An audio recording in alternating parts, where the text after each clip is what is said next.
on Twitter, Grace Henderson, saying, if you like a good drama, Liar has been brilliant on ITV1 and iPlayer.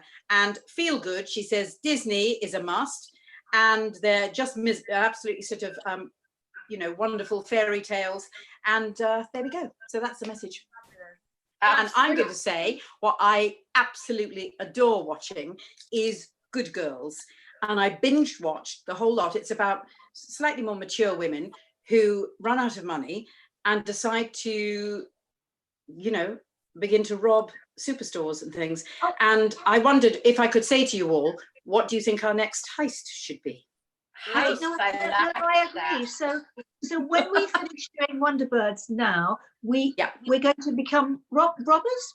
Yes, pretty much. Yeah. And bank robbers, but no one else knows that because no one else can hear us. Just between the four of us. Just between the four of us. Well, we'd have to choose characters though. We'd have to have certain characters, wouldn't we? Because we don't have them in real life, do we? Yeah, we don't have any characters in real life at all. So we have to dig deep. Dig deep for this one. Sherrie, gangsters. Well, of course. I'm obviously going to say, apart from Peppa Pig, I have to say, of course, Benny Dorm, which is on Netflix, which is such a feel good. When you hear the music of Benny Dorm and you see that lineup of those 6 bottoms of those men sitting on, it just fills you with such sunshine. So Benny Dorm is my go-to when I need warmth and happiness. So have you watched the whole series? The whole series? Yeah, have you watched it? Yes, over and over again. For me, you want not just to watch me, not join. Of course not. Of course not. All the other characters, of course. Debbie, what about you? I've been watching The Nest. Oh, not seen that. On BBC One, which is on Sunday nights, and it finishes this week, and it's very, very good. It's written by the same people that do all, like The Missing, and the 2 brothers that write all these things. So it's them. So it's always got lots of twists and turns. I think they did Liar as well. Yes, I've seen Liar. It's amazing. And I could be actually talking rubbish. It might not be. It might be that is done by the 2 brothers, and The Nest is done by someone completely different. But you love it. It's very good. I didn't like Liar series 2. I must say, it finished this week. I didn't like it. Didn't believe the ending. And so, not that mad about it. But they're all too dark for me. Anyway, they're all me too. Dark. I just want comedy all the way. Absolutely. At the moment, yes. Yeah. What about Dee? What are you watching? Yeah, I've got the best series ever. I don't know if you've seen it actually. I think we spoke about Grace and Frankie. Oh my God. Yeah. I said that week one, I think.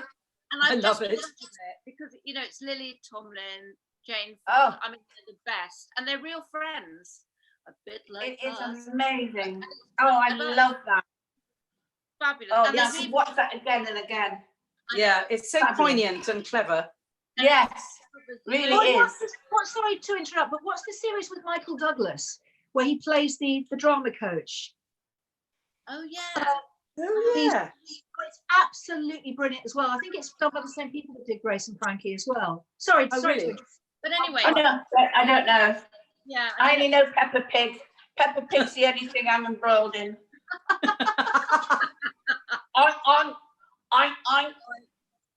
Do you wasn't it Lily Tomlin on Rowan and Martin's Laughing? Yeah. Yes. Remember all those with the laughing right here. And now for the man who the news wouldn't be without the news, here's Sticky. Yeah. Oh, that's right. God, that's right. Well, it does. It shows all of us. I mean, I was obviously shown it in my adulthood, but God, yeah, it was brilliant. So, Dee, Goldie Hawn. Interrupted Dee. Sorry. Sorry, Dee. That's quite all right. Grace and Frankie, right? So, and the thing is that what I love about it, it's not just a comedy thing, but it's quite serious as well, and it just covers all those issues that we all know about. Like if you are over 25, as I think we're just about admitting to now, are we? Maybe. Almost. Yeah. Around the wrist, anyway. Right. Yeah. Right, girl. It's like, and I mean, dating in your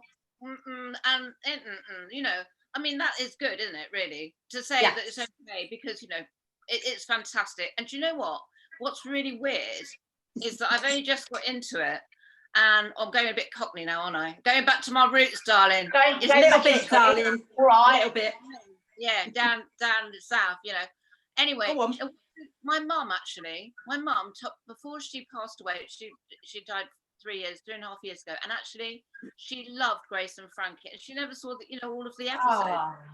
I know, and she told me about it and said it's one of the best series, you've got to watch this. And I thought, oh, no, I'm not going to watch that. And now I've really got into it. And addictive, yeah.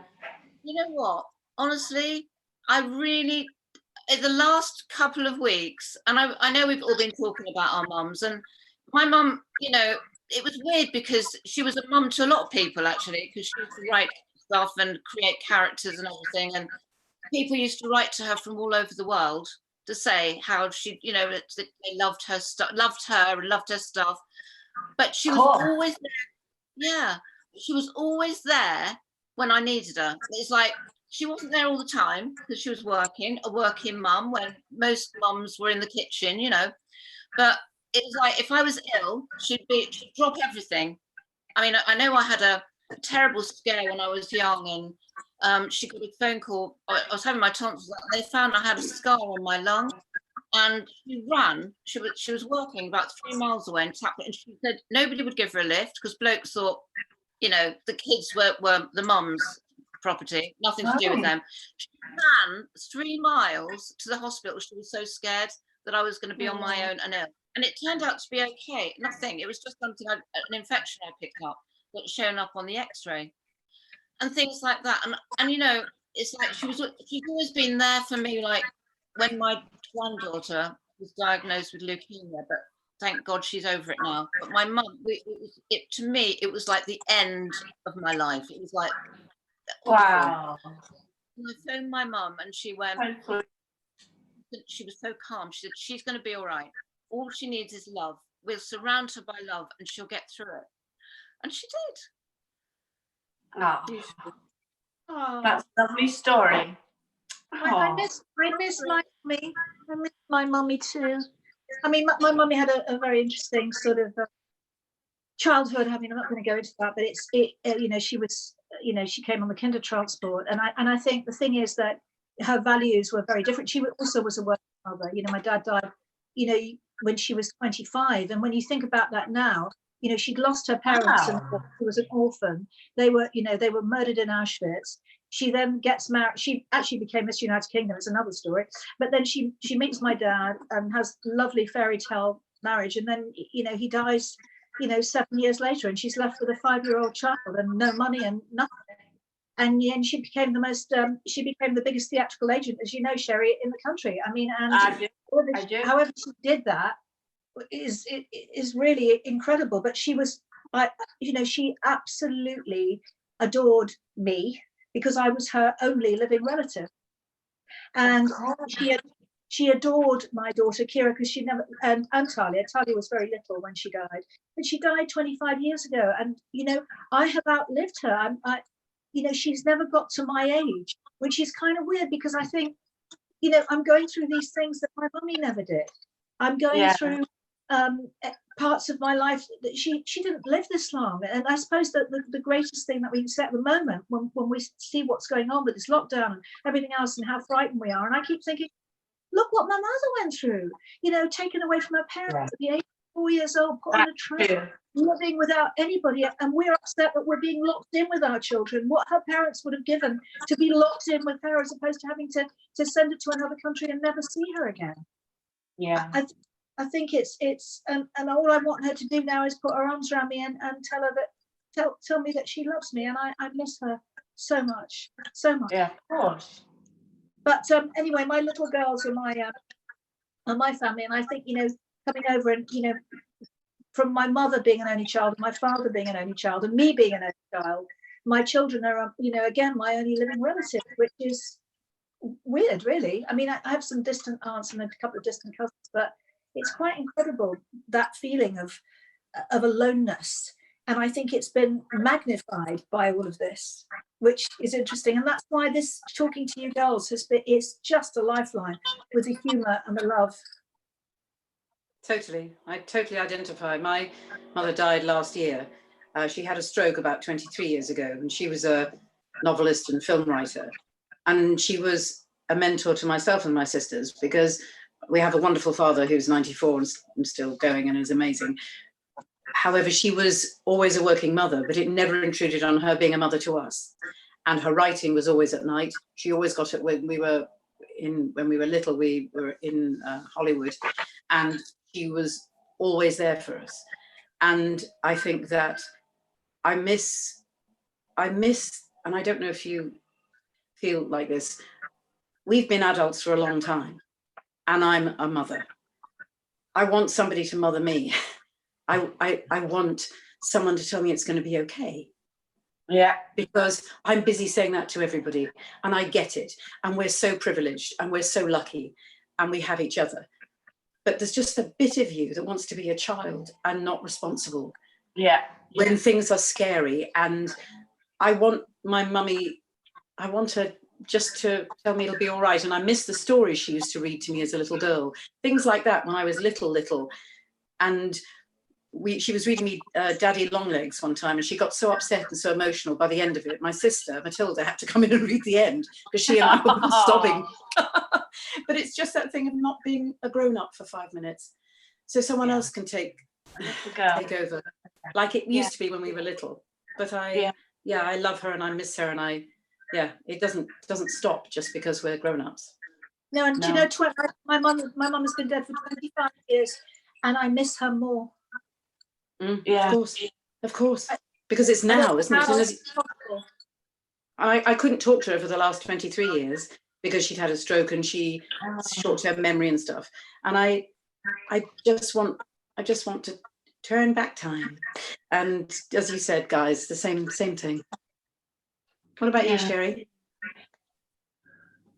Well, I had a mother who was extraordinary. She was formidable, powerful, manipulative, incredible. I was on the stage from the age of 4. I was doing 5 shows a week by the age of 6. I was traveling all around the country. I never stopped. I never went to school. My mother didn't believe in school. So all I know is tulle and sequins. That's all I know. And so she insisted on that. And she was, I mean, I cannot tell you, every show she made all my clothes. It was like Gypsy Rose Lee, really. And I always remember a little girl, because I must have had this right from the word go. I call it a steel rod right through. We're a matriarchal family, we've all got a steel rod. And the little girl standing backstage with me, we're waiting to go on. And I had the tap routine, but she had the ballet routine. And she had a tutu, which I considered was covered in diamonds. And she was standing next to me, and behind her were 4 stone steps. Now, how she fell down those steps, we'll never know. But she did. And I was given the tutu, and I went on that night as the ballerina and did the ballet. I was found out, and I got 2 weeks suspension. But my mother went, "Get back on there. Show them who you are." And I did, and that's how I did it. She was a top model. She was a top ballet dancer. She was a top... I mean, her ballroom dancing was just unbelievable. So everything she touched, like my brother, turned to gold, everything. And I was always the one lagging behind in looks and talent, and they were up there. And but I will say what she's given me is a survival instinct that I will always survive. And she loved me in her way. But I always remember, I always went out with boys who looked as much as I could possibly hope, like Paul McCartney. And there was one like called Dave, but he was beautiful, absolutely beautiful. And of course, I was 15 and fell madly in love and wanted to marry him. Anyway, he dumped me. So I went home and I went to my bedroom. My mother said, "What on earth is the matter with you?" And I said, "Oh, David's dumped me." She went, "Oh, for God's sake, there's plenty more fish in the sea. Get to bed." And that's how I lived my life. There are plenty more fish everywhere. But she was incredible. So I cannot, she was formidable. But Sherrie, the thing is, you are a very, very, very, very, very good mother and a very good grandmother. So somewhere in your DNA and somewhere that she gave you was to be that person. Well, that's called absolute love. My daughter and I are stuck together. My grandchildren and I are stuck together. And it's to do with absolute, deep-rooted, true love. And I did want my mother to cuddle me, and I did want her to kiss me. But I hadn't got that mother, and that was fine. But now, they're always saying, get off, Nana. Stop kissing me. I bet the they're not hamsters, they're not gerbils, the guinea pigs don't say that to you. Actually, they're still outside. Have they roasted? Away. Or roasted? They're all right. They're all right. It's just that they're growing into dogs, and I don't know what I'm doing. What? I'm going to have to get leads and collars. I don't know what to do with them. They're going to become your companions, darling. No, absolutely not. You'll be sleeping with them. By the end of Wonderbirds, you'll be sleeping with them. You'll love them. Oh, God, I haven't slept with anybody for 16 years, Harriet. I'm not starting with a hamster. Or a guinea pig. John? I've heard men call some very strange things, you know, but I've never heard them called guinea pigs before. Actually, I haven't slept in the same bed as a man for... As a man? With a man? As a man. Oh, this is all news. This is great news. Breaking news. The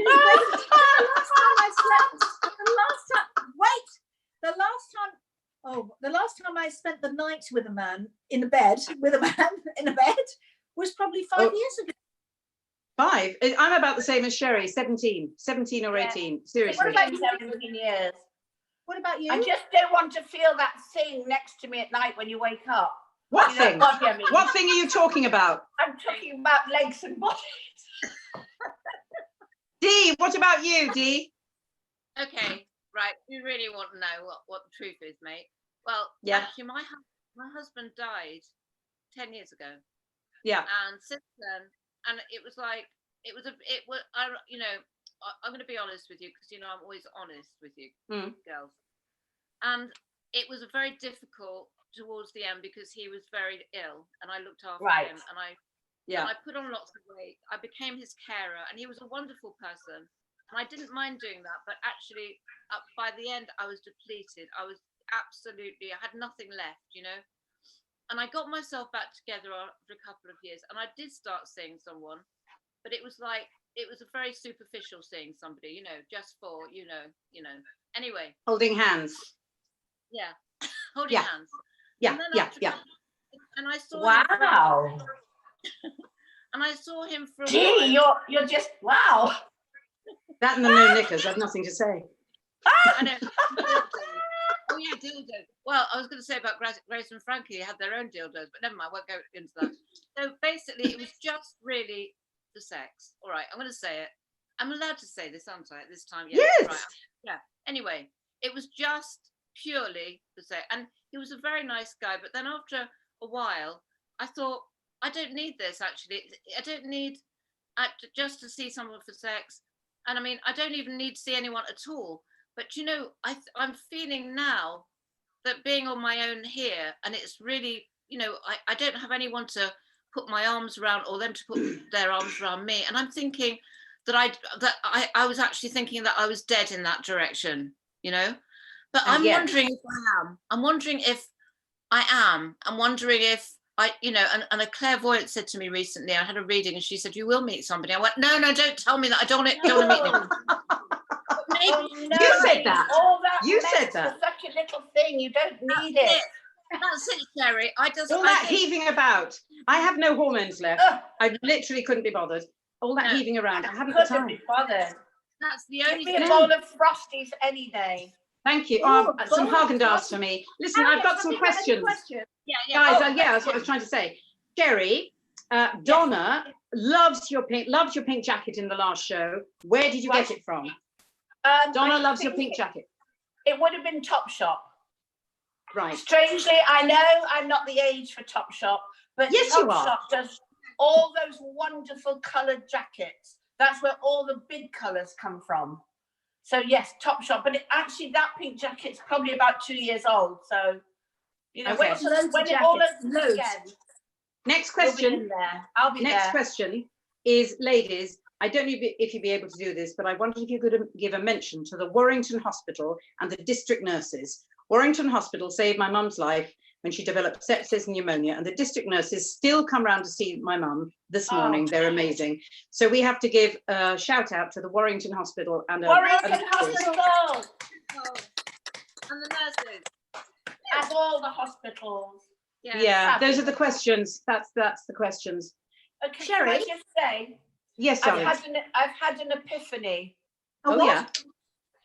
Something epiphany, has darling. really struck me in this lockdown, and I never thought I'd feel like this about this thing. Well, you see this, it's toilet roll. Yeah. Now, all my life, I have wasted toilet roll. Really wasted it. I mean, I've wound it down, I've torn it off, I've thrown it away, and you do not need that amount of toilet roll. Now, if we've learned nothing, learn this. Do you not agree, Harriet? Yes, I do, because as you know, I'm a catastrophist, and I've already been plotting and working out toilet roll usage. I've worked out for a quick waz, it's between 2 and 3 squares. Well, let's for the do other, that. Yeah, a quick waz is 2 3 squares. Yes, I think you could go 2 for a waz. The rest, let's do 2 then. Okay, there's 2. There's 2. It I think you doesn't could cope with take 2 that. seconds to do that, right? Yeah. The other, possibly 4 or 5. Why? Depending on its intensity. Depending on its intensity. Well, this is the problem. Yes. You see, I do like vegetarian food. And Yes. that does consist of Yes. all sorts of vegetarian I food. wondered about. Really sorry for this, but Sherrie, What? Yes. I am going to phone your daughter soon. I think the lockdown has had the most terrible effect on your mind. I have known you for hundreds of years, and you've never had a thing about toilet paper, or you, Harriet. This is ridiculous. We are not going to have a toilet roll conversation. Well, you have to learn these things now, Debbie. No, This is sorry, important. it's beyond me. Let's talk about who's coming in on Friday. All Shall right. we? All right. So it's my daughter, Kyra Johnson, who is an actress, and her husband, Mons Selmalov. I say it properly. Wow. He won Eurovision. I know, he's very beautiful, isn't he? Absolutely. Yes, he is. And they are a gorgeous couple. They really are. And I did actually something. He's got his own TV show in Sweden and stuff like that. And I did something about being his mother-in-law. So he owes me, you see, because I have to say what a great son-in-law he was. So now he's got to say what a great mother-in-law I am. But he's very interesting guy, because apart from singing, him and my daughter have this lovely lifestyle where they wake up in the middle of the night and they start decorating things, and they just do things. They're doers. I'd love to have met a man where I wake up at 3 a.m. and say, "Shall we paint the kitchen?" You paint the kitchen? No, he does. He paints, and he's just made a bed for their little boy. And Kyra said, "Shall we make this?" He's just made a place for the doggies, to have their holes. He's amazing. He's just so bored, and I think because they're not having a lockdown in Sweden, it must be very frustrating for him to be in the country. So we can actually ask him. I've never heard of a man like this. I suppose he blooming well cooks as well, does he? Yes, he does. He made Christmas dinner for us. Wow. He's a very, very nice guy. But there again, my daughter is very, very talented, apart from everything else that she does. So I think they're a really good couple, really nice couple, which is nice. And their kids. Will they be there with the kids, Debbie? They're bringing out Albie, the little one. She'll be there. Are they? I don't know what they're going to be talking about tomorrow and what they've been doing, but they are very excited about coming on the show, and I'm very excited. It's like a bit like you were with Lorraine yesterday. I mean, I haven't seen them. It's really weird. It's really moving. Yeah. And you can't touch, you can't cuddle, and you can't kiss. That's because I miss my Keelan granddaughter's son so much. But you'll feel like that on Friday. Yeah, and I just say, as you know, I'm living with my kids. The idea that they would let me kiss or cuddle them, they literally run. I've never seen them move so fast. I try and go, no, gone. I know. Darling, what about your doggy, Harriet? Yes, he lets me kiss him, but I it's not quite what I want. Not quite the same. You have to train the dog to put his arms around you. That's right. Yeah. Yeah. Mine do. Mine do. I've got one on the sofa here. Mine cuddle me. We've seen. They do cuddle me, but they're very bored at the moment. They're very tired. They had a mad, passionate walk today. They were running around with a ball in the garden, so it's been all very, very weird. But I want mad, passionate walk. I think we should wish Boris better as well, because we haven't talked about him today, and he's getting a bit better, isn't he? I hope he's so. He's off the ventilator. Yeah. No, he's much better than he was. Absolutely. Yeah. Yes, and we could always all do with that passionate walk, Debbie. We'll all do it when we're out of here. You'll be working when we're out of our little boxes. Yes. Yeah. Will you be walking with the guinea pigs, Sherrie? No. I won't. You say that now. You say that now. The guinea pigs will be back to their original owners. I hope. How fast will they go? Within a second. That's what So maybe there's hope for us all. I still can't understand. Sorry, Dee? Maybe there's hope for us all. Maybe after this, we're going to get out and do something completely different that we haven't done before. Don't you think? I hope so. Yes, that's exactly what we should do. Yeah. You mean like sex? That's what that is. Yes, like sex. Yes. Sorry? No, please, we don't want to talk about that. We're going to do a late night one, aren't we? We're going to do one with cocktails. We are. Yes. Yes. We're going to do a late night Wonderbirds, so when we can talk about all things that we can't talk about during the day in our cup of tea. But I think the thing is we could do cocktails. We could do afternoon cocktails though. We could. Yeah. We could do both. We could mix them, and we could create a Wonderbirds cocktail. I'll tell you what I'll do. I'll ask Robbie, you know the guy that made me the cocktail that was left on the step? Yes. Yeah. I'll ask Robbie if he'll make us a Wonderbirds cocktail, and then I'll tell us how it's made. How about that? Yeah, let's do that. Let's do that. I think that's really, really great. Yes. Really good. Yeah. I think. So yes, Monday's a good day for that, because Monday's a funny day when we've had the weekend. So that's a good time. They're getting hammered on a Monday. Anyway, we'll see Kyra and Mons on Friday. And what else? Dee, what are you doing, Dee? Now then, girls, listen to me. Meditation time. Seriously. Bye.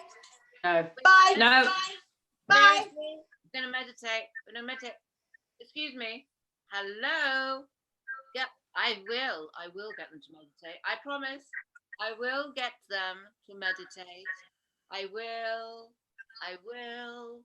Hello.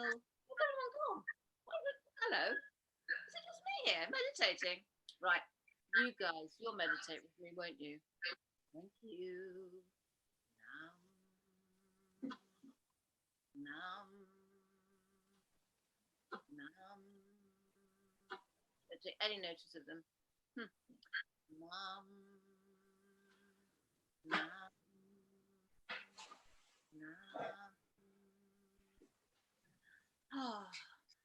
They will learn to meditate. I promise you.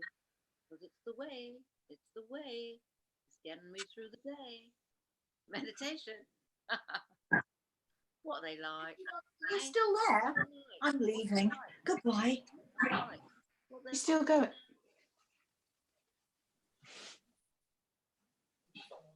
Done.